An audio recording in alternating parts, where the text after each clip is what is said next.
Hi there, this is Allison with Let's Go Travel Tips. Today I'm going to talk to you about what the Enchanted Princess will be doing this summer rather than the Baltic cruises round trip out of Copenhagen that were originally scheduled. And I will also be letting you know some of the first-hand experiences of our Let's Go family members who were scheduled to be on those cruises and what they are hearing. We're going to also talk about Grand Cayman finally opening up again, as well as some other updates. So first of all, I would like to welcome all of our Let's Go family members. Thank you so much. I really appreciate every single one of you. Also, welcome to all of you who are new. And if there is anyone here who has not subscribed yet, would you please consider subscribing to our channel? We'd love to have you in our Let's Go family. And it will really help you stay up to date on everything that you need to know if you're thinking of going on a cruise or would like to know about what is going on with itineraries and just everything. As well as I think that some of you are going to make lasting friendships by meeting people both virtually and sometime in person that enjoy cruising just as much as you do. So first of all, I wanted to let you know that the Enchanted Princess, as we all know, has been planning to sail cruises to the Baltic this summer, round trip out of Copenhagen. But that has had to be changed due to the situation with the war in Ukraine. And so I don't think that it is not safe to go to that region. A lot of cruise ships still are, but I'm wondering if some of these changes are stemming from the fact that so many ships will be in that area and they have to cancel those calls in St. Petersburg. And so there are a lot of ports there. A lot of them are smaller ports and they can't handle 6 or 7 huge cruise ships a day. And so I am wondering if some of this stems from the fact that there are just going to be too many ships. But I'm looking forward to hearing more about that. But anyway, for the Enchanted Princess, she is going to start sailing round trip out of Southampton rather than round trip out of Copenhagen. And she will be sailing from April through September of 2022. She'll be doing 17 different cruises ranging from 4 to 25 days. And I think that's just remarkable. So in that instance, there is something for everyone. She'll be doing the British Isles and Scandinavia, Spain, France, Italy, and Portugal, and Iceland and Norway. And in addition to this, think how fun this is. She's going to be running 3 transatlantics round trip out of Southampton.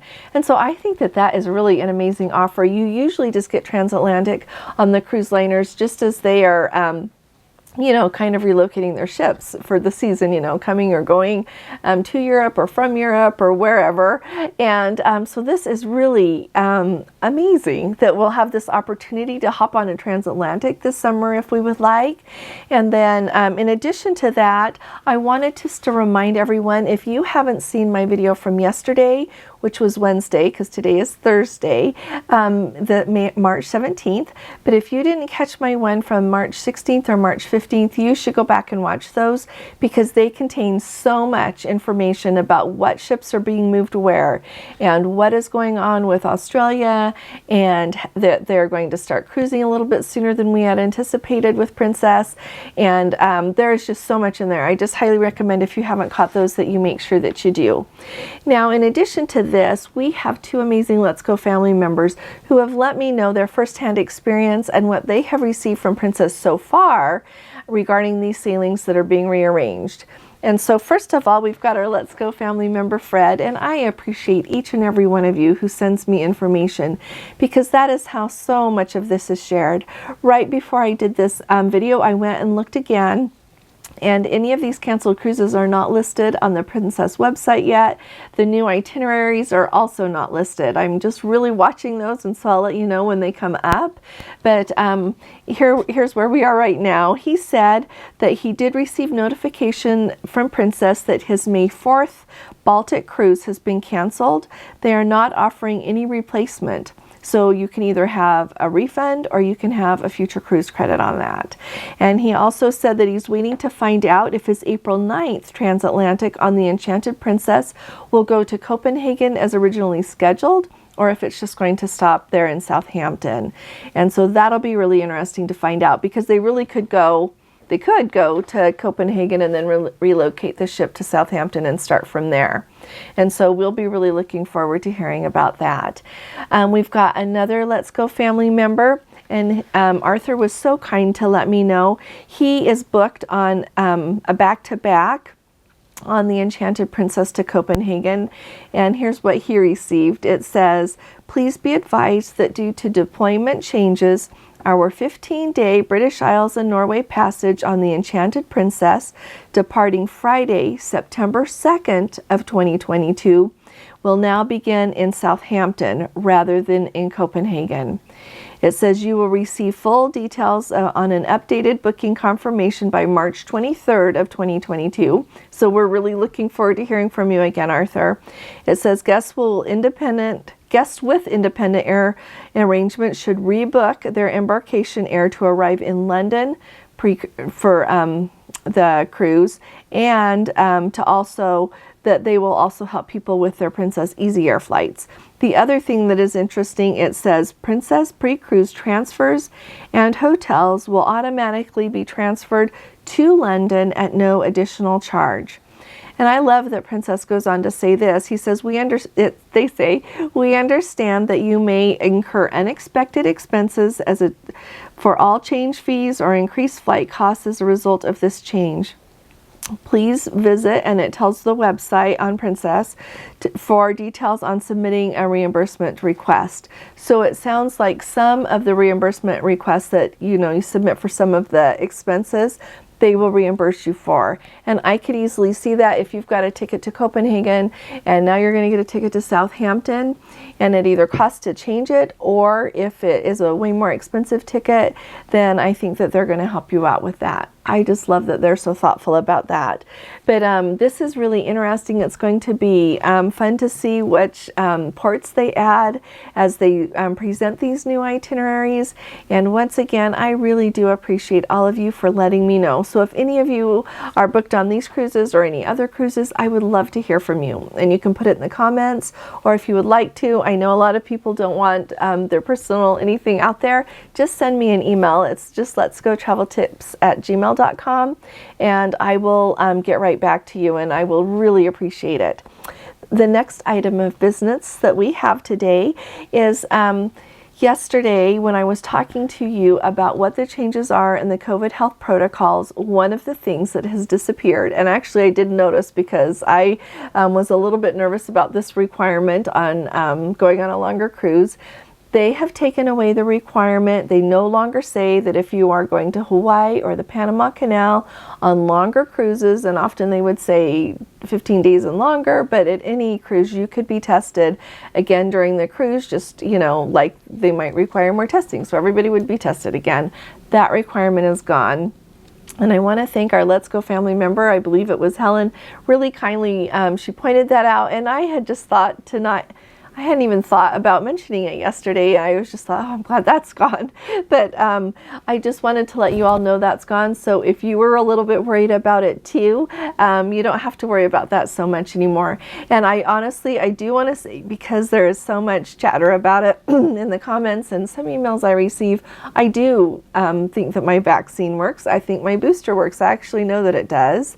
But like with Omicron, you could have it and not be sick and not, just be asymptomatic. And so I didn't want to be in that situation and get tested and be positive and have to quarantine when I wasn't sick. And so, and I realize it's important to be quarantined when you're sick. I know. But that was just my worry. And I just figured that probably there's a whole lot more of you out there with that worry as well. That's why I share it with you.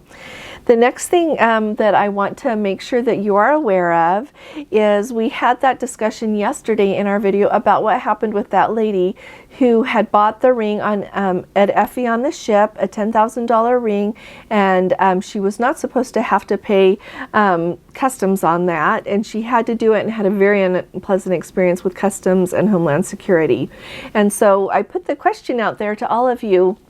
about what you think that someone should be able to do about this, any suggestions. And we got a couple of really, really good suggestions. And one of them, I want to thank Code 4 for Life. Thank you so much. You are just irreplaceable. Code 4 for Life has been with us since the way beginning of our channel, and I just want to thank you both very much for your support and for your very thoughtful comment here. They said that if you are in this position and it would be going through customs and someone tries to make you pay customs on something that you don't think you should be having to pay, and I think that we are all really aware there are a lot of rules surrounding what you have to pay customs on and what you don't, and just how all of that works. And so here is what Code 4 for Life said. You can always ask for a supervisor. You can call the port or airport police depending on the customs location. So just like if you're at the port, it would be the port. If you're at the airport, of course, the airport. And he said that Princess should also have a U.S. Customs CBP liaison to help with any issues. And it sounds like these people were really in a bind, that they were not treated very kindly at all. And so I would, if I were them, I would, as another Let's Go family member said, yeah, try calling your congressman, because these people deserve an apology for the way they were treated. They were not treated professionally. They were treated very poorly, and so in the least they should be apologized to. But it's really important that we all know what to do in these situations, so that if it happens to us, we can try to do something to make it go better for us. And so I just want to let you all know about that. Then I would also say, you know what, if you buy something really expensive from Effie, and I'm going to do this if I ever do, I am literally going to say to them, because everything I have read says that you can't, like when a nice Let's Go family member, she's like, why did you even declare it? If you weren't going to have to pay customs, why didn't you even go there? You know, my understanding is that if you buy something really expensive, they take you to customs as you disembark, so that you have to show the paper that you bought it, and in this instance that you weren't going to owe. And so I'm going to make a princess person come with me. I'm going to say, whoever's in charge of this, and make it sounds harsh, but I'm going to say, please come with me so that you can be there to make sure that this goes smoothly, because we've had a history of it not going smoothly there in Fort Lauderdale. And so that's one thing that I thought of. So I'll look forward to hearing if anyone else has any other suggestions to go along with that. I do want to let you know, and this is really interesting. So Mayra, she is going to be going to the Panama on March 23rd, and the Grand Cayman has already been canceled on her cruise, she said, and they are going to get to have a longer day in Colombia. And so I wanted to let you know that that is still happening. That is a really interesting thing, though, that goes with my next little item that I wanted to bring up. The Disney Magic is going to be the first ship to call at Grand Cayman. She's going to call there next Monday, March 21st, as part of what Grand Cayman is calling their first phase of the reopening to allow cruise ships back to call.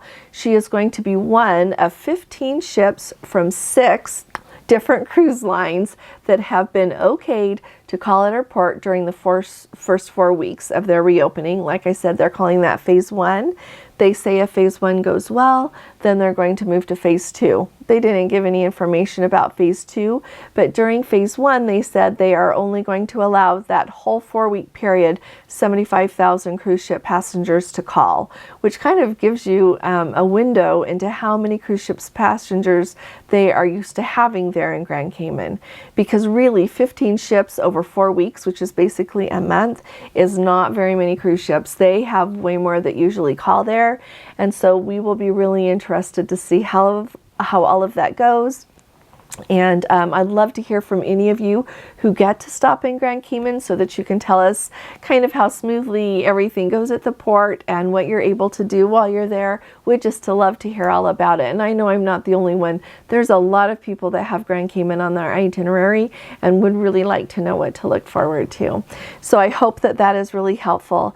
If any of you have any questions about any of this, if any of you are interested in looking at any of these amazing cruises that sound like they're going to to be coming up anytime on the Enchanted Princess or any of the other cruise ships that are being relocated that I have mentioned in my videos the last 2 days, you are very welcome to send me an email. I've got 2 email addresses under this video. Just sending me an email at anyone, and I am happy to help you and send you any information that you would like. And so if you have any questions about anything else, please put it in the comments. And what I was wondering if we could talk about a little bit in the comments is I would love to not only hear from you about anybody on these Baltic cruises that are being rearranged on the Enchanted Princess, if you're on a Baltic cruise otherwise that is being changed way more than you expected, we would love to hear from you, as well as any protocols. We are still waiting to hear what the protocols are completely for Alaska and for Europe for this summer. And I do know that things are changing really quickly, so I think that they're trying to wait until the very last minute to let us know. I would submit, I don't think we need to worry as much. I know that a lot of European countries are open again, and that people can fly into them and come and visit them, you know, over land or sea borders if they're vaccinated. That's what a lot of them are saying, is the vaccination requirement. And so I think that don't be worrying a lot. We were all worried about Canada, including me, when I thought I was going to get to go on that cruise on May 2nd. We were all worried about our testing, and now we don't need to worry about that. We just need to get a test to get on the ship.